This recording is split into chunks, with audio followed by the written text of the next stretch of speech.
Are you a beginner podcaster, someone who's trying to get into the podcast industry and start your own? Well, today I will be speaking with Anna and we will be discussing how to get started coming up.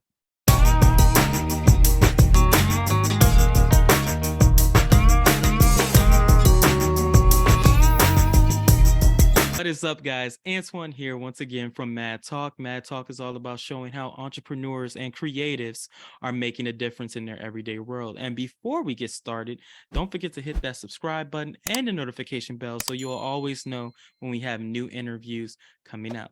Today, I have the pleasure of speaking with a good friend of mine, someone that I've been following their journey for the longest time since I want to even say before the pandemic.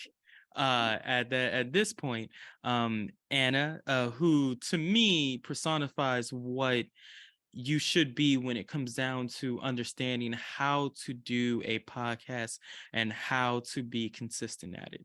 So, Anna, how are you doing today? Good. Thank you so much for having me and saying those beautiful words. It really touches my heart. And yeah, like we've been like in each other's like audiences and radar for so long. And I feel like Hmm. I know you forever. And Yeah. yeah, I'm so happy to be here. Yeah, we had a couple of projects that didn't really Yeah. fall through. Yeah. A couple of podcasts. We might be coming back with something in the future now that we've gotten, I guess, a flow and a more consistency Mhm. to what we're doing. But guys, again, Anna is a great resource. So before we get started in just discussing everything that goes into building a podcast, Mhm. Anna, could you give us a little bit of your background before we Yes. get to that? Yeah, I love that. So my background is I graduated communication studies at the University of Concordia in Montreal. And Same. I That's at always, Taos University, though, guys. That's yeah. me, but same major, though. And yeah, I always knew that like I was passionate. Like I always thought that I would be like in television or like radio or something along those lines. And when I finished university, I did like an internship inside a digital marketing agency. So this is where I learned everything from like client workflows and like photo, video editing, copywriting, ads, like all the things that I've learned at the agency. And I really love the creative side of it. So from there, I took all that experience and I started my own agency. So that was actually my first business. Um, and I really love like the client side of it more. Like the more I did it, the more work I put in, the more clients I had. I realized that that client relationship and like seeing my clients win and get results and being there to support them and answer any questions, like that's really what brought me the most satisfaction in my work. So then I was like, how can I actually help people on a deeper level? So one day I go on Google, I'm like, how can I help people? And then I see this coaching school. It pops up on my Google search. And I'm like, ooh, let me look at this. So like I read like the vision, the mission of the school, and I'm like, oh, that's what I want to do. It was like a health coaching, life coaching thing. And it was a big investment at the time for me. I'm like, oh my gosh, am I gonna do this? I actually did it. I'm like, you know what? If I don't do this, like I don't know what's gonna happen. So I just did it and I got certified. And from there, I just started showing up online, creating my brand, talking about my mission. And, I started in the health coaching niche, but then I switched to purpose life coaching. And then I'm like, wait a minute, like all these women that I talk to, they all want to build businesses. They all want to get that freedom for themselves. So I'm like, you know what? I'm a business coach. Like, let's put it at that. And then I hired one coaches that I was like following for so long. Like I got inside her container and I've learned so much from her. And then she's like, but Anna, like you would be so good at podcasting. And that's like when it started to really become popular, like in 2020, like in the pandemic and all that. And I was like, you know what? That's actually like what I was looking for all along because I was like in my head when I was younger, I'm like, I'm going to be on video or radio or television. So having your own podcast, it's like the same thing, but you're the boss. Like you're in control. You decide what type of content you want to put out there. So when she said that, I'm like, actually, yeah, I would be really good at podcasting. But I knew nothing about it, like I was like a total newbie. I was like, how do you even start? Where do you even go? So I started researching a lot of YouTube videos, a lot of blog articles, like reading, watching all this stuff. And yeah, I was self-taught and like I just started, pulled the trigger.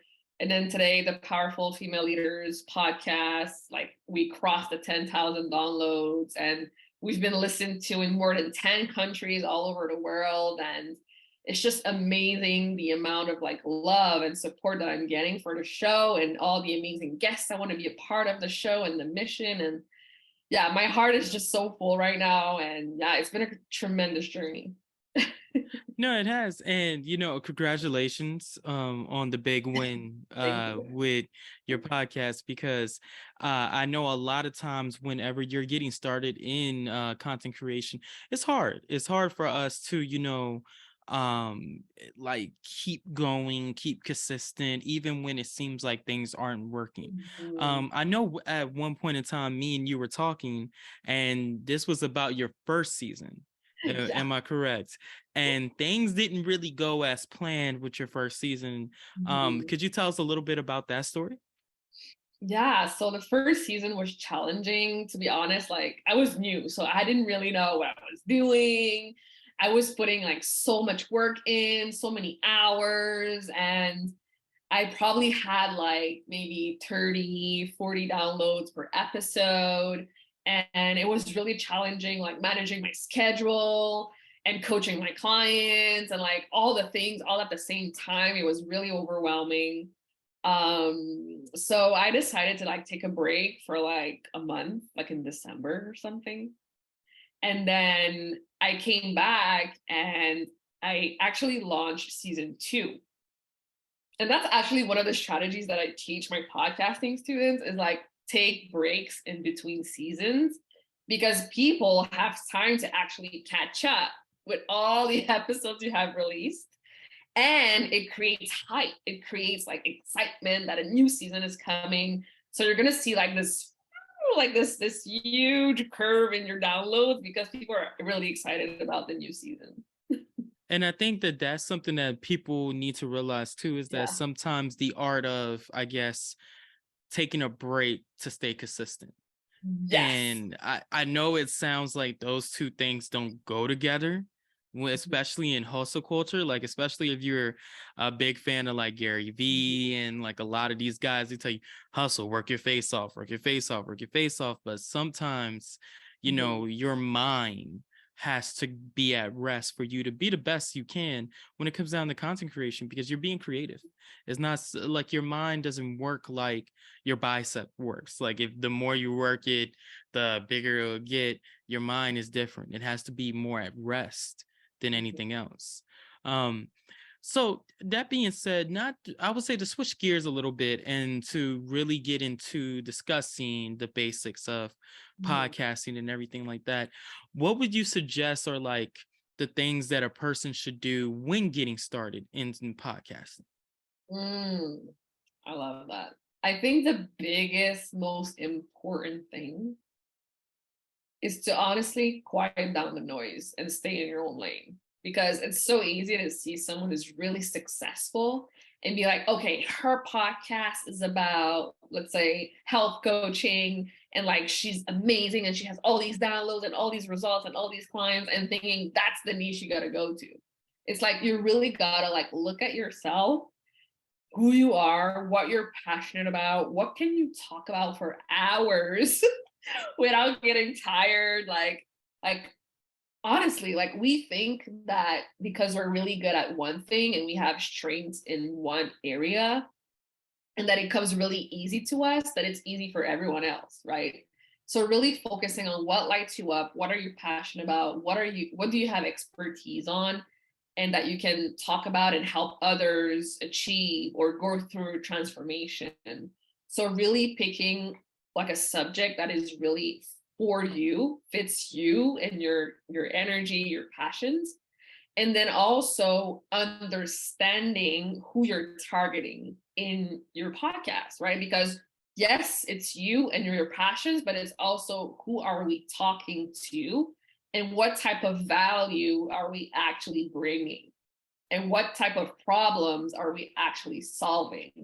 Because when you have these two things, then it's so easy to come up with a name, to come up with content ideas, to come up with a schedule and have a list of guests that you can think about that have expertise in some type of area that can help, support what you're saying or add value to what you're saying. So yeah, knowing who you are, what you're passionate about, and knowing who you help and who your audience is and what they actually look forward to learning. And to me, I think that that's so important because that was going to be really one of the questions that I asked is how do you find your niche? And I think everything that you just stated is that's exactly how you find your niche. And I think that's it really is the most important thing, even before you press record or, really get started in looking in software, which we're going to talk about is like software, equipment, everything like that, guys. But you got to get the mindset first because you don't want to go out here, spend hundreds of dollars on equipment that you don't need, that you don't want to be using. You don't want to spend that money so that, oh, well, I can have this YouTube studio that I saw, Sean Kennel or somebody like that have on YouTube, and not really looking at like, hey, am I going to be consistent with this? Is this something that I truly want to do? These are the questions that you really have to ask yourself when you're getting started. In Mm. any kind of, I guess, any kind of content creation, not just podcasting. Yeah, exactly. And keep Mhm. in mind too that your niche will change. Like I said in the beginning, like I started in the health niche, then I went in the life purpose niche, then I went into the business niche, like it's gonna change. And don't put so much pressure on yourself to figure out the perfect niche right away. Just jump into it. Like dive your feet first in the water and Mhm. test it, like swim in it, like see how it is, Mhm. and you can always evolve and change, and like it's never set in stone. This is No. what I'm trying to say. No, and yes, and I know that that's sometimes what pigeonholes people is Yeah, that they think to themselves, "Oh, well, is this going to be set in stone?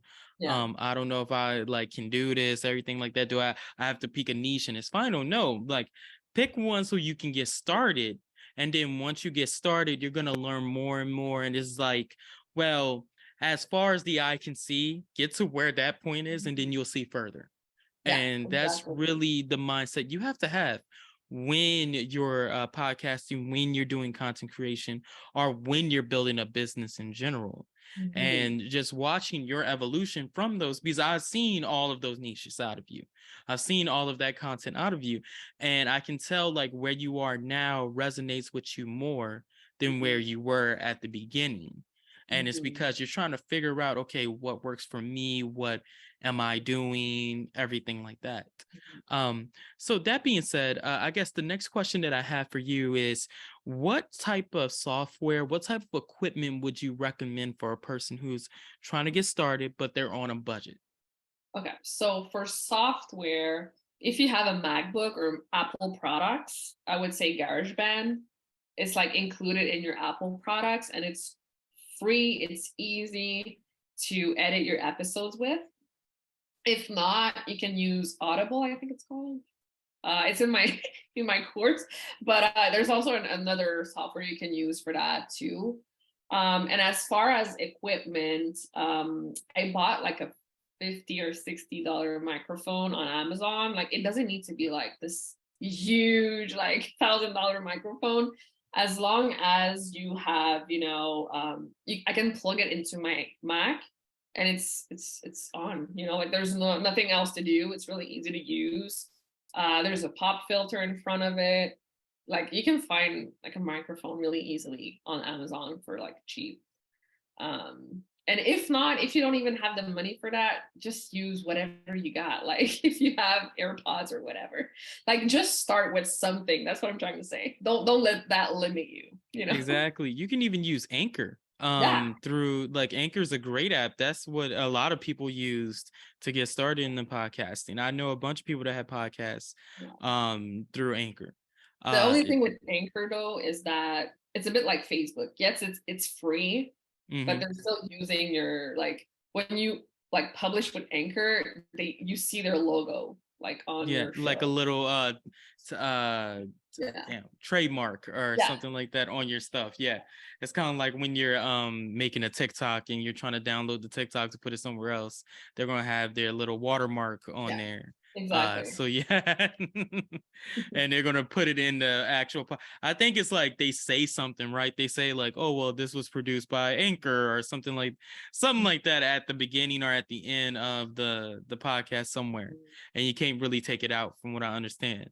Or you could try, I don't know, but that's going to get more into editing. And then I think another useful one that people don't think about is Zoom. Like using Zoom is a great way to get started. That's how we do all of our mad talks here, guys, is through Zoom. A webcam, have a USB hub that we use in the computer, and this is a USB mic. The webcam is USB as well. And that's like all this stuff, excluding the computer, of course. All this stuff probably cost me maybe $100, $115. Yeah. And you got to think about it, like, if you can't spend at least $115 to get started on something that you claim you're passionate about, are you really that passionate about it? You know what I mean? Yeah, Like, exactly. we can go out here and spend that amount of money on McDonald's, Burger King, go out drinking, stuff like that. But when we think about spending that same amount of money to Yeah. reinvest in ourselves, then we're like, okay, yeah, that's a little too much. I wouldn't spend that. The Yeah. normal rhetoric that comes with that. I personally use Zencaster for Mhm. recording. I think the quality is amazing and there's less lagging. Sometimes there's a bit of lagging on Zoom. But Yeah, yeah, one of the other works for sure. exactly. And I think I might try Encaster now that you said that. I know Ring Central is another version as well, and it's free. Mhm. Ring Central. I know Zoom, you gotta pay for like some premium stuff, but Ring Central is free. So definitely, if I experiment with some stuff, guys, I'll let you guys know in the description box. Well, when this episode comes out. Um, but that being said, what other advice would you give someone who is getting started? Again, this is about podcast success, and I think to even change up that question, for instance, to even change it up, because I think this one would be a little bit more useful. How do you stay consistent when producing Mhm. a podcast or producing content in general? How do you stay consistent? I think it takes a lot of discipline, but also like reminding yourself why you started this. And also, I think it's also like having fun with it. Because if you become so serious and you're like, oh my gosh, I gotta pump out 10 episodes a week, I gotta be consistent, I gotta grind, but then you have no fun, your soul is crushing you, like you're just burning out. That's not why we're doing this. Okay. So you become consistent when you have fun, when you're passionate, when you're excited about your mission and what you do and who you're interviewing. And I remember like I used to put so much pressure on myself to like put out 2 episodes a week. And then I just realized it wasn't working for me. Like it's a lot of energy, it's a lot of work. And it's like, I'd rather like publish 1 episode a week, but make it like super good, super fun, and have more time to rest and recharge. Because when I feel recharged, I actually have more energy to give, you know? So it's really like looking at what works for you, what flow, what rhythm works for you, that you could keep it consistent, you know? Exactly. And even going along that, uh also figuring out what medium works well with you, because I feel like this is the one that people don't really talk about a lot. Like maybe podcasting isn't for you. Mm-hmm. Maybe you're like, hey, I want to do a podcast, but maybe that's not the medium that you're good at.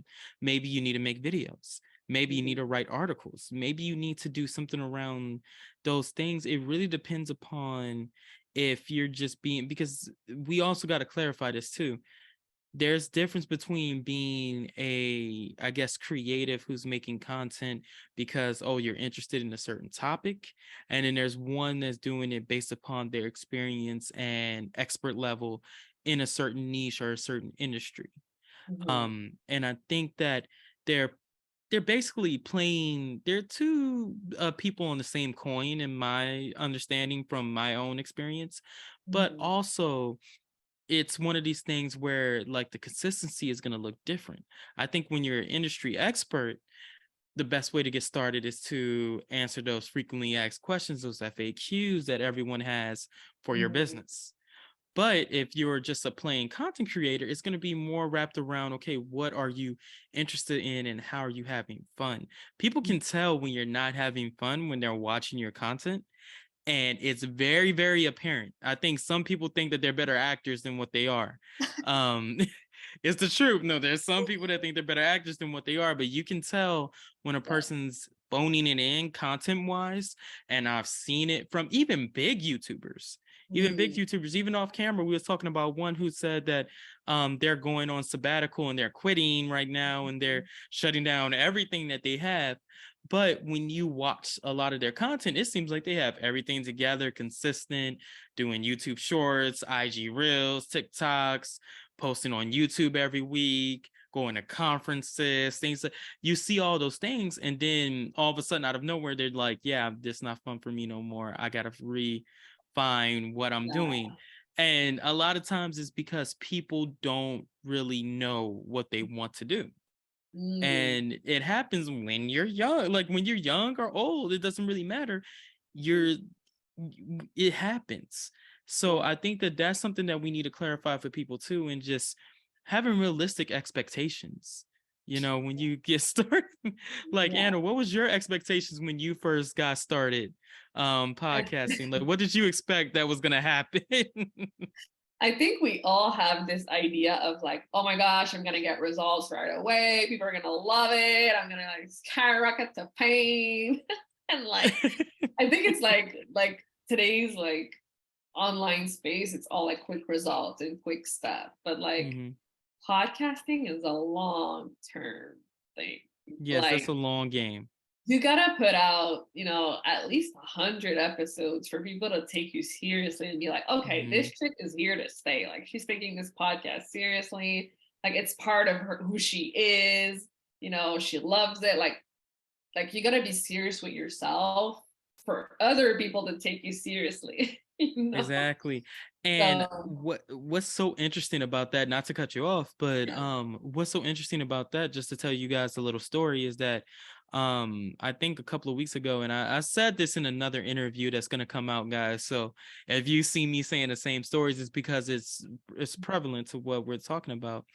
A friend of mine, me and him was talking, and I was like, yeah, um over the years I've been doing content creation. I've been doing content creation since 2015, Mm, and consistency was always my issue mm, whenever I was doing anything. It wasn't really the lack of ideas or personality or anything like that, which comes into play, but first it was just the consistency part.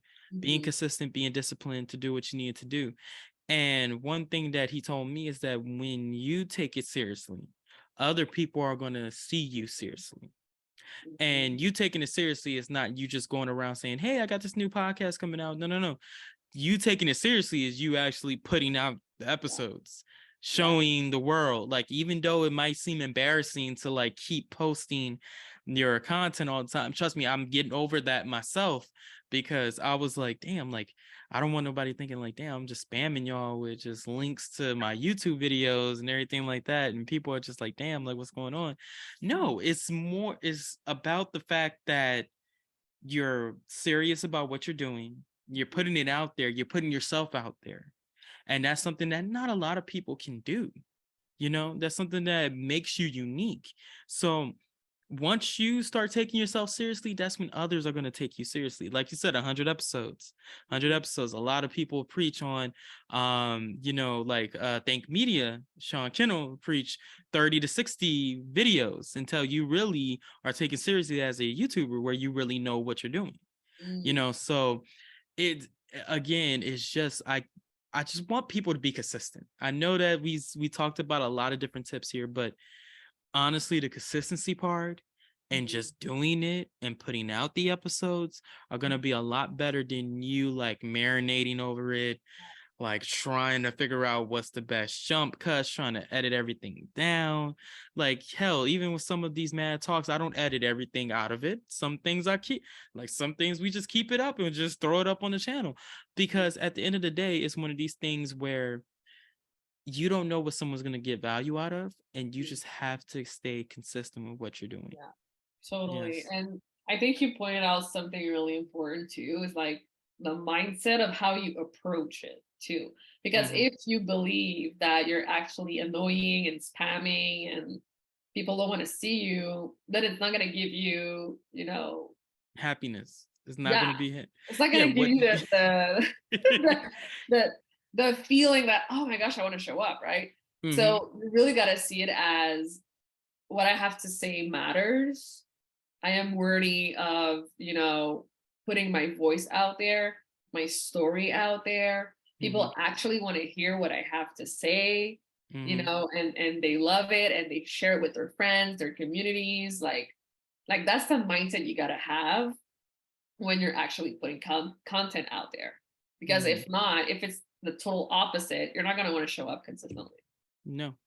And I think, well, it wouldn't really be switching gears, but to ask you one more question before we get to my favorite part of these interviews, our 2-minute pitch segment. How important is it to have like supportive family, friends, even a supportive partner whenever you're producing content? How important is that for you, just mental health wise?